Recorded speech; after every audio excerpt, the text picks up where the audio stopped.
Hi again, Mark here from talkingbass.net. This week I'm going to be continuing with the short introduction to tapping series of lessons, and we're going to look at a more pianistic approach to tapping, so more like a piano. If you've not checked out talkingbass.net, then give it a visit. There's loads of lessons, articles and downloads, and if you subscribe you'll receive the free scale reference guide. That's an ebook containing pretty much every scale that you're ever going to need to know. Okay? So last week we looked at tapping in a fairly linear fashion, moving around on single strings using a combination of taps, hammer-ons and pull-offs, and we pretty much pulled off with every tap that we made. Now this piano approach that I've mentioned involves less pull-offs, although they can be incorporated along with the fretting hand hammer-ons, as we'll see later, but the general technique involves tapping with this picking hand, just as we did last lesson, but we don't have to hold the fretting hand down below so that we can pull off to it. So instead of tap, pull off, tap, pull off, tap, pull off, we're just hammering onto the neck there, no pull off. When you tap notes in this way without fretting a note further down the neck, you're likely to run into a lot of different noises like harmonics and things like that ringing out from the open strings. So instead of getting a nice clean note like this, you're more likely to get something like this. And the higher the action, usually the more of that noise that you're going to get as you're banging down on the strings. Really low action, you're going to get less of it, but if you've got a really high action, you'll probably get boing, boing, boing, you get all these notes ringing out. So to get around this, a lot of people use things to mute the strings, and you can use anything like a scrunchie, hair tie type things, and or socks, anything that you can tie around their material to mute those notes. I mean, if you to just lay the hand across, that works as well, but sometimes we're going to be using that hand. So for this, I'm just going to use a good old sock. Okay, so most people have got socks lying around, so they're always quite handy, more so than probably scrunchies. So all you do is take it around the neck, tie it down, tie it quite tight, place it somewhere down there near the nut, and hey presto, got less of those noises. So obviously it doesn't look very rock and roll, you know, but like I say, most people will have socks lying around and it does the trick. So there's a little tip for you. So let's try a really basic lick just to get you started with this type of playing. And this first example is going to be a C add 9 arpeggio that sounds like this.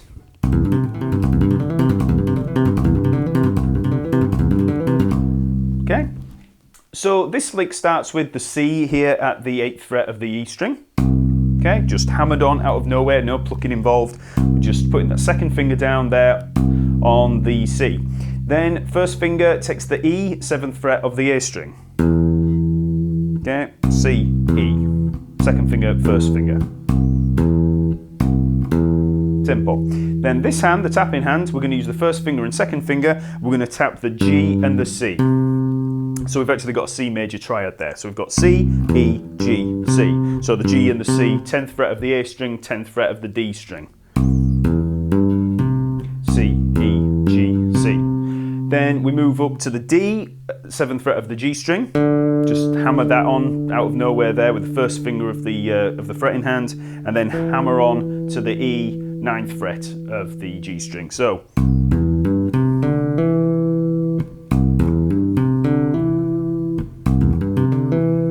and then we just come back down the C and the G. So the 10th fret D string, 10th fret A string. And that's it, and we just go round and round. And you just build up speed.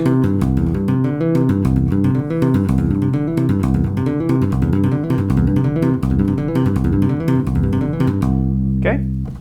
Now you'll have probably noticed that the technique that I'm using for the tapping hand is slightly different to last lesson when we played the linear tapping stuff, and that's partly because we're going to be using more fingers. Now when we play the linear tapping style like this, I've got the finger pointing more parallel to the frets, not completely parallel but fairly parallel, so I'm pointing across the neck. When I'm playing in this kind of pianistic style, I'm pointing down the neck like this, you know, as opposed to that. So I'm hooked over for this stuff and pointing down for this stuff. And like I say, we get to use more fingers, because it's a lot harder to use multiple fingers when we've got the arm bent over like that. People do, like Jennifer Batten and people like that, doing 8-finger tapping, all that kind of stuff. But when we play this kind of piano style like this, it makes it a lot easier. Okay, and you know, you can bring in things like the 4th finger. You know, it's a lot easier when you're playing that way. So once you've nailed that lick, you can just try moving it around the neck. Just take that pattern, move it around. So we started on C. Take it up to D. E.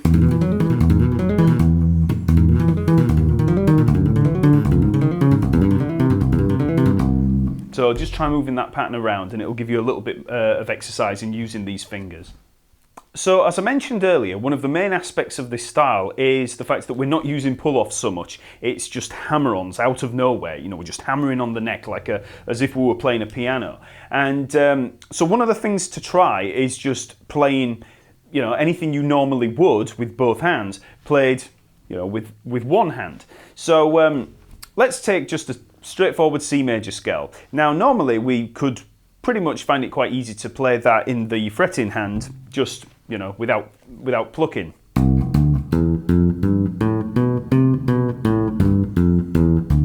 So we're just hammering on there. And we could try intervals through it.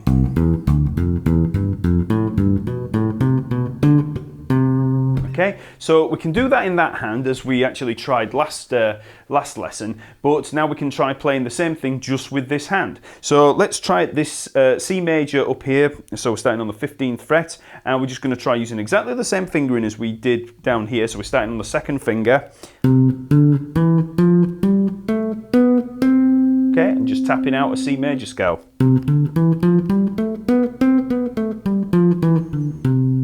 Now, when I play like this, I'm actually not pointing the fingers down, because when you're playing multiple notes on one string, it does actually help to get the hand over quite a bit. When I first started playing this way, I went from trying to do stuff like this to playing, you know, scale things, and I was still trying to keep the fingers pointing down. Now, you do actually have to go between the two, you know, to having the fingers more parallel. So when you play a line like a scale, I'd anchor the thumb again and actually bend the wrist round so that the fingers are more parallel to the frets. Okay, so C major again, so 2nd finger, 4th finger, 1st finger, 2nd finger, 4th finger, 1st finger, 3rd finger, 4th finger.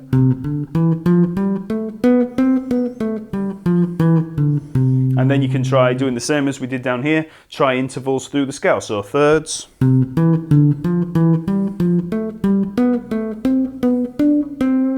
Okay, so once you've mastered playing something like a scale with one hand, you know, up here with the tapping hand, try playing it in both hands, both at the same time. So we've got the C major here, starting on the 8th fret. We've got the C major up here.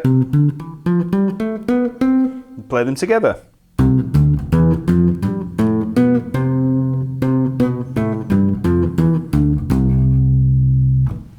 We can also play scales together in harmony. Okay, so for this one, I'm going to play an A natural minor scale down in the left hand. So that's A there, 5th fret of the E string, B, 7th fret of the E string, C, 3rd fret of the A string, D, 5th fret of the A string, E, 7th fret of the A string, F, 3rd fret of the D string, G, 5th fret of the D string, and up to the A. So that's a natural minor scale starting on the 2nd finger, and then in the tapping hand we're going to try that same C major, okay? So when we put them together,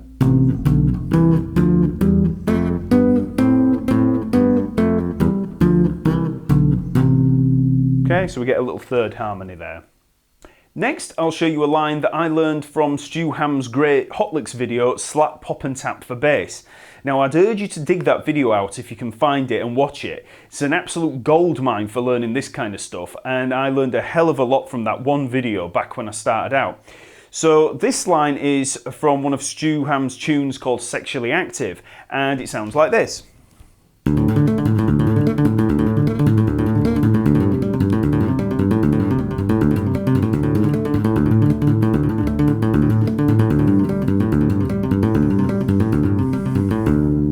Okay, and if you've ever heard any of his unaccompanied solos with Joe Satriani or anything like that, you'll probably have heard that line. So this line's not that hard to get under the fingers, but it can be a little awkward when you're trying to build up speed, especially with that little finger. So first of all, we take a D here. So 5th fret of the A string, 1st finger of the fretting hand. And then we take the A there, 7th fret of the D string with the 4th finger. So just got that perfect 5th down there. Then we take the tapping hand and we tap the 12th fret, the A, on the A string. Then the D, the 12th fret on the D string. So that's the first 4 notes. So D, A, D. And then we use the 4th finger of this hand to tap the A up there, 14th fret of the G string. Okay. And it might take a little bit of practice to get the strength up in that little finger there to push down. I found it really, really, really difficult when I first tried this line, and I actually don't really know why, because all of a sudden I could play it a few years later. So, you know, I think it's partly to do with the angle that you're hit with. So when you come down with that 4th finger, try using quite a bit of the muscle in this side of the hand to push down, rather than just relying on the actual finger itself. You know, really get the hand behind it and angle the hand slightly. So you don't want to be like this. You know, don't try being too correct and, you know, nicey with the hand. Just really whack down with that 4th finger there. Get the hand behind it. Okay, so you can get the volume there. So once you've hit that A up there, you just come back down the D and the A there. And then back down there with the perfect 5th. So we've got the A and then the D.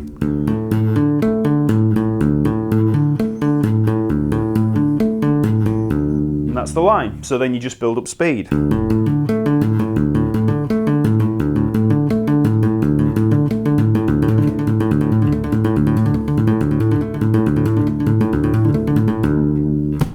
Once you've got that line under the fingers, you can start to move this top hand around. So you can just take it down a tone, or a whole step. So we take it down to a G. So we keep the D down here, D and the A.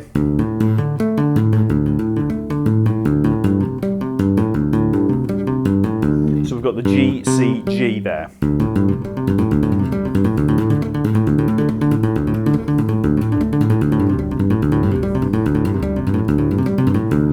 Okay. Next up, let's have a look at how we can apply this technique to outlining chords. Now, chords are great in this way because they're spread across the strings. So first of all, we'll just take a C major bar chord pattern, which is like the kind of pattern that you get on a normal guitar. And it's going to sound like this. Okay. Or all together. So we're going to use the 1st finger of the fretting hand to just tap the C there, 8th fret of the E string. Then we're going to use the 1st and 2nd fingers of the tapping hand to play the G and the C there, 10th fret of the A string and D string. So we've got this kind of extended power chord kind of pattern. Root, 5th, octave. Then we're going to use the 4th finger to play the E up there on the G string. So this is the 9th fret. Okay, so there's that E. And that's the chord. If you find it too difficult to play that E with the 4th finger, you can try it with the 3rd finger. I tend to find it a little bit more stable playing it and accurate with the 4th finger.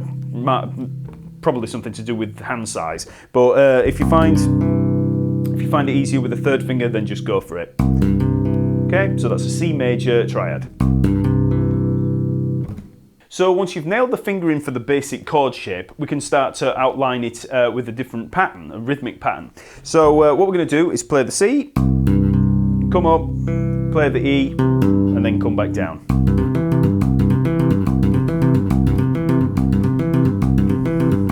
Okay, and once again I am using the thumb to anchor here on the side of the neck. And I've got the fingers here for the tapping hand, sorry, at about a 45-degree angle there. So I'm not completely bent over and I'm not completely pointing down the neck. So once you've played up and down, just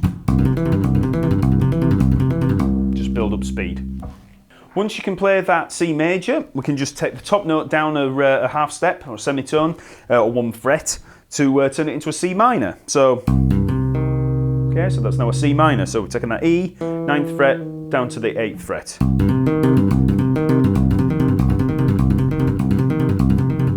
Okay, C major, C minor.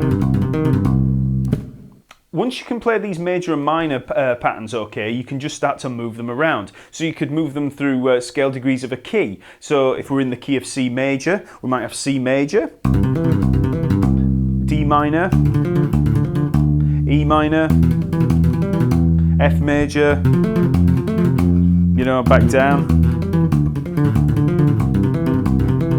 You know, just try getting creative with it. Move through the chord progressions and, like I say, through scale degrees of a key. Another way to outline chords is to play the bass note or root note down here in the lower area of the bass and play the remaining chord tones up here in a higher register, an octave above. So let's take a basic chord progression. So we're going to look at C major 7, then A minor 7, D minor 7, and G7. Okay, so they're the 4 chords that we're going to use. So if you don't know how to construct these chords, then I'd recommend going through some of my chord construction lessons over at talkingbass.net. All those chords are described on there. Major 7s, minor 7s and dominant 7s. But I'll very, very quickly show you the pattern here. So we've got a C major 7, so we've got the C there, 15th fret of the A string, then we've got the E there, 14th fret of the D string, and the B there, the 16th fret of the G string. So that's a C major 7. Always look to where the root note is and try and see where the intervals are within it. So we've got root note, 3rd and 7th. Then for the A minor 7, we've got the A there, 17th fret of the E string. Then we've got the G there, 17th fret of the D string, and the C there, 17th fret of the G string. So they're all on the 17th fret. Then we move up to the D minor 7. So we've got the D there, 17th fret of the A string. We've got the F there, 15th fret of the D string. And we've got the C there, the 17th fret of the G string. And then finally G7. We've got the G there, 15th fret of the E string. F, the 15th fret of the D string. And then the B there, 16th fret of the G string. So if you need to go over those, just go back through the video and just check out the fingerings, because I don't really want to hang around on them too long. So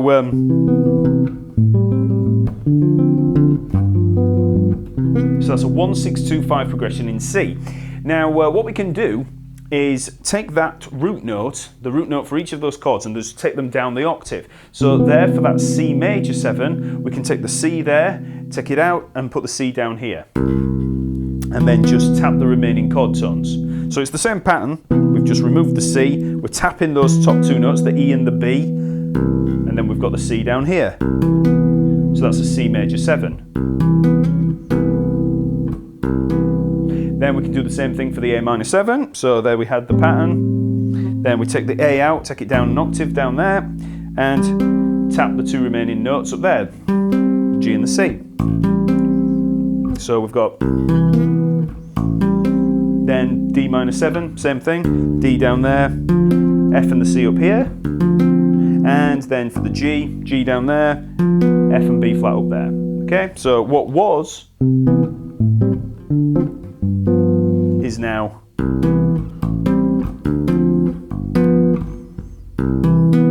Oops. Okay, and as you heard there, I just slipped off the edge of the neck. You have to be really careful with these chords up here. That when you start playing things like perfect fifths and things, that 3rd finger, you know, it's quite easy to slip off. So you've got to try and be very controlled with it. So try not pressing down too hard. If you press down too hard, that's when things start slipping around.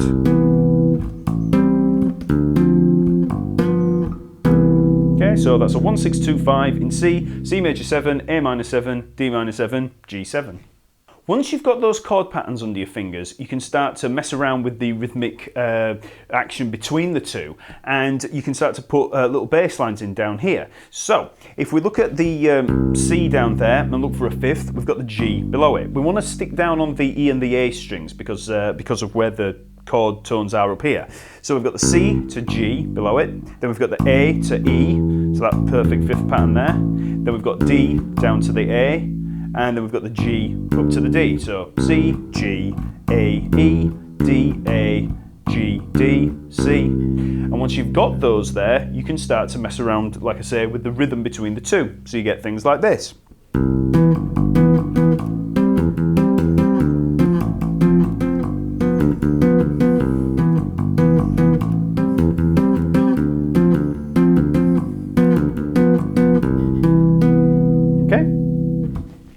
Once you can play a bass line like that slowly, you can start to build up speed.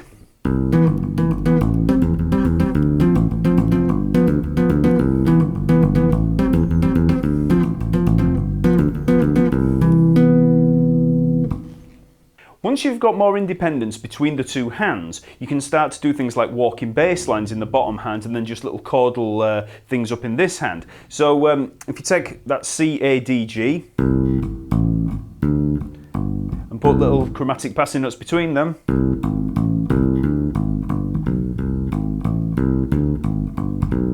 So there I've got C, G sharp to the A, C to the D, A flat down to the G, B up to the C.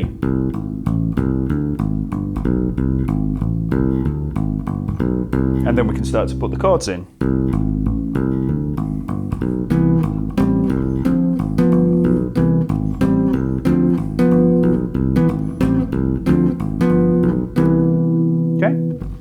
So now I'll show you one last application for this type of tapping, and I'm actually going to introduce a few pull-offs in there. Now I know earlier on I said that you don't really use pull-offs with this kind of technique, but you can do. It's just that, you know, when you're doing this kind of stuff, it generally does tend to be hammer-ons. So what we're going to do is take a C major arpeggio, just a basic C major triad, and we're going to play the C there, 10th fret of the D string with the second finger of the fretting hand. Then I want you to play the E there with the first finger of the fretting hand there, 9th fret of the G string. So we've got that little major third, and then 4th finger takes the G there, 12th fret of the G string. And you'll probably recognise that as a very basic C major triad. But we don't have the octave yet. So what we can do is use this picking hand here with the tapping finger and play the C there, 17th fret of the G string. Okay, and then to come back down, we just pull off down to the G, pull off down to the E, and then hammer on to the C out of nowhere again. Okay, so there we have C major arpeggio. Just build up speed. And it sounds quite similar to when guitarists play sweep arpeggios, but it's all tapped. And the motion is very similar to the linear tapping that we had a look at last lesson. Okay, and then once you've nailed that, you just move it around. Okay. Now another thing that you can do with this tapping hand is just move that around, keeping the arpeggio the same down here, and move down to the 7th, giving us a C major 7. So that was a B there, so we just moved down a half step from the C. There's the C major 7, C6 with the A. Okay. We can extend this arpeggio downwards to give us a 2-octave arpeggio. And to do this, we just use the same fingering that we used partly in the original C add 9. Okay, so we're going to start with the C there, 2nd finger, 8th fret of the E string. 1st finger takes the E, 7th fret of the A string. Then 1st and 2nd finger of the tapping hand take the G and the C, 10th fret of the A string, 10th fret of the D string. So there's the 1st octave of the arpeggio. Then we just bring the fretting hand up to play the E and the G up there, 9th fret and 12th fret of the G string. And then we can tap first finger there with the of the tapping hand on the C there, and then come back down.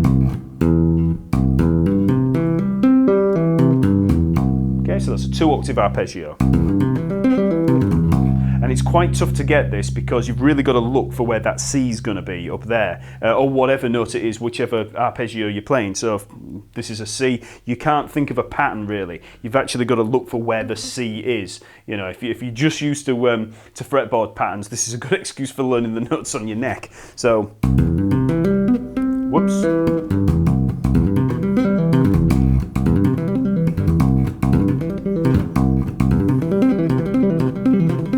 You can go into the upper arpeggio there. Okay, so that should get you started on the road to tapping. The next lesson will cover contrapuntal tapping, so we'll be dealing with independent lines in both hands. That's when this style can become unlike any other style of playing, because you can play things that just aren't possible with one hand fretting the note, and this will be very, very similar to the chordal playing that we were playing earlier on. So subscribe and like this video if it's helped you, and make sure to visit talkingbass.net if you want to download the lesson material or watch any of the other lessons that I've recorded. Also subscribe to receive the free scale reference manual, and also check out the other downloads available in the store. Okay, see you later.